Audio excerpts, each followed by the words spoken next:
बहुत बहुत स्वागत है आपका। Thank you. आपने एक भोजपुरी फिल्म अनाउंस की है, उसके बारे में कुछ जानना चाहेंगे?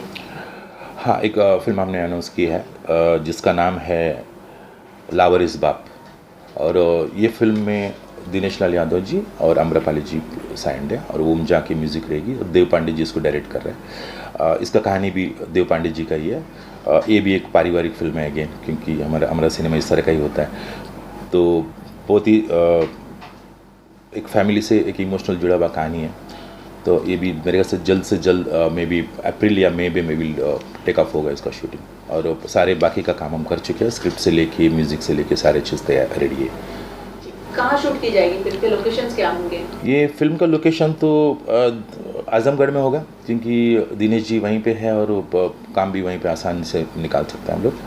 तो लोकेशन भी वहीं पे हम लोग चूज़ किए हुए, वहीं पे करेंगे हम लोग।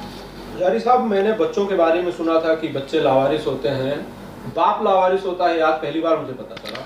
एक्चुअली यही तो एक इस सिनेमा का एक यूएसपी है कि बच्चे हमेशा लावारिस होते हैं और बाप लावारिस होना भी एक बहुत बड़ा मतलब एक अनबिलीवेबल एक सब्जेक्ट होता है। क्योंकि आज का दुनिया में आज जो इससे पहले का जनरेशन छोड़ के अगर अभी का जनरेशन में देखते हैं तो आज हम अपने बच्चों को कितना प्यार से पालते हैं।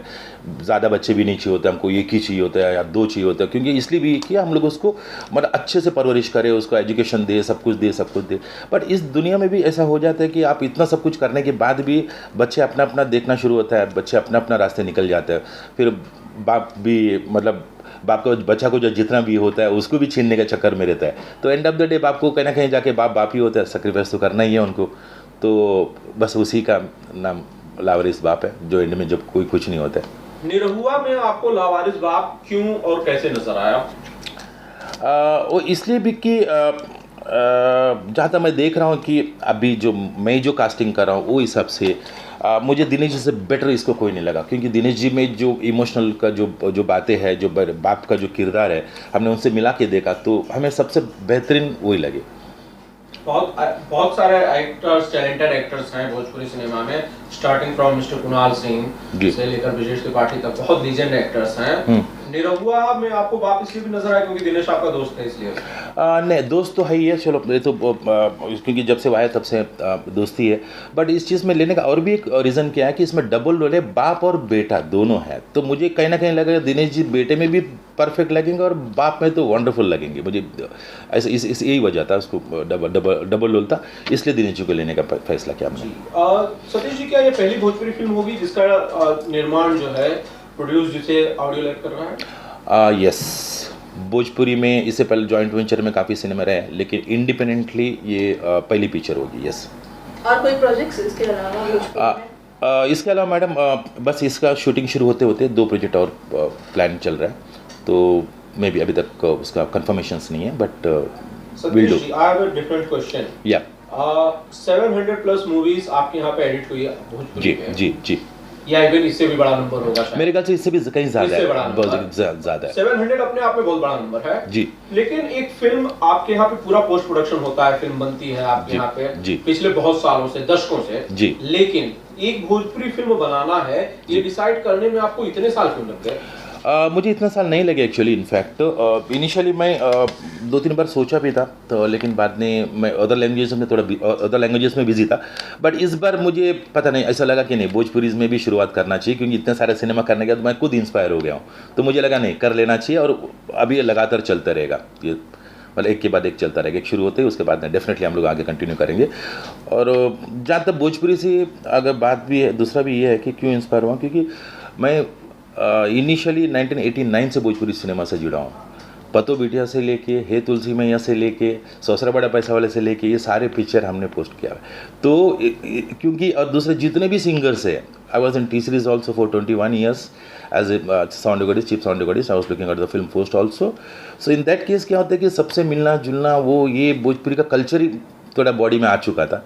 तो हमारे बातचीत में भी कभी कभी भोजपुरी निकलता है। तो ऐसा केस में हमको भी लगा चलो ठीक है, हमें ऐसा लग रहा है कि अभी हमारा मातृभाषा भी आधा बन चुका है, तो कर लेना चाहिए और डेफिनेटली करेंगे। बीइंग ए बिजनेसमैन हम लोग इस पोस्ट में ही हैं, और तो डेफिनेटली करेंगे उसको भी। सतीश जी, आप इतने सालों से आप भोजपुरी से जुड़े हुए हैं जी, क्या बदलाव आपने देखा है भोजपुरी फिल्मों में, इंडस्ट्री में?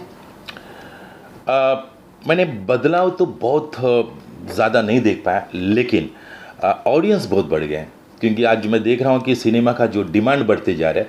अभी हर आदमी कोशिश करता है कि अच्छे अच्छे सिनेमा बनाना, पारिवारिक सिनेमा बनाए, कि लोग बोलते हैं कि एक रूटीन मोनोटोनस सिनेमा चल रहा है, चेंज करने। काफ़ी लोगों ने कोशिश भी किया है, मतलब कुछ अलग तरीके से करे, लेकिन हमें नहीं पता चलता कि पब्लिक को क्या एंड में पसंद आएगा, नहीं पसंद आएगा। हम लोग अपना कोशिश करते रहेंगे अपने आप को अपलिफ्ट करने का, भोजपुरी सिनेमा को अपलिफ्ट करने का, या इसका क्लास को बढ़ाने का। ही There are two other big stars in this industry. Ji, excluding Nirahua. Ji, I'm talking about Mr. Khesari Lal Yadav and Pawan Singh. जी, इनके साथ कोई प्लान? Definitely of course. मैं अगर इनके बाद अगर सिनेमा का जब भी बात होगी तो केसरी जी हमारे घर के ही, और दूसरा बहुत ही क्लोज, हम लोग साथ में काम भी कर रहे हैं, ऐसा नहीं। तो जब भी उनके लिए एक सब्जेक्ट बनेगा तो हम उनके साथ जाएंगे, और जल्दी होगा, ये भी जल्दी होगा, डेफिनेटली। अच्छा, आई हैव बीन टोल्ड कि दैट आप न्यू टैलेंट को, नए लोगों को मौका दे रहे हैं जी, म्यूजिक के अंदर, सिंगिंग के अंदर जी। वो कैसे हो रहा है, उसके बारे में थोड़ा सा मुझे बताइए। सर एक्चुअली हमारे पास एक ऑडियो लैब म्यूज़िक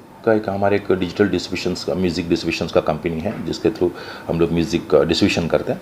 तो और हम लोग खुद का भी अपना प्रोडक्शन भी शुरू कर रहे हैं, म्यूज़िक प्रोडक्शंस वगैरह भोजपुरी में। So we are into the भक्ति गीत, we are into the audio lab music, Hindi music and everything. तो भोजपुरी में we are just entering into it.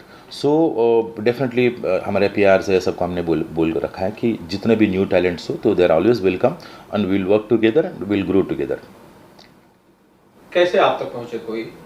मानिए, अज्यूम कीजिए मैं एक सिंगर हूँ जी, आई एम फ्रॉम बिहार, मैं एक छोटे गांव से रहता हूँ, बट मेरा बहुत अल्टीमेट वॉइस है, मेरे को लगता है कि मैं गा सकता हूँ, सिंगर बन सकता हूँ ऑडियो लैब पे। Then how to contact you, how to reach out? नहीं, we'll coming up with some digital promotion soon, so we'll plan out and that how to give the context to and how to reach to the new singers. So it will be very easy. We are planning on that. We have the websites, Audio Lab Studios. One can get the address from there also. So in digital, we'll see that we'll promote in digital, particular UP, Bihar or any we'll do the promotions of Audio Lab music. So people will easily come to know that. Adesh ji, शुक्रिया, thank you. Thank you very much. Thank you.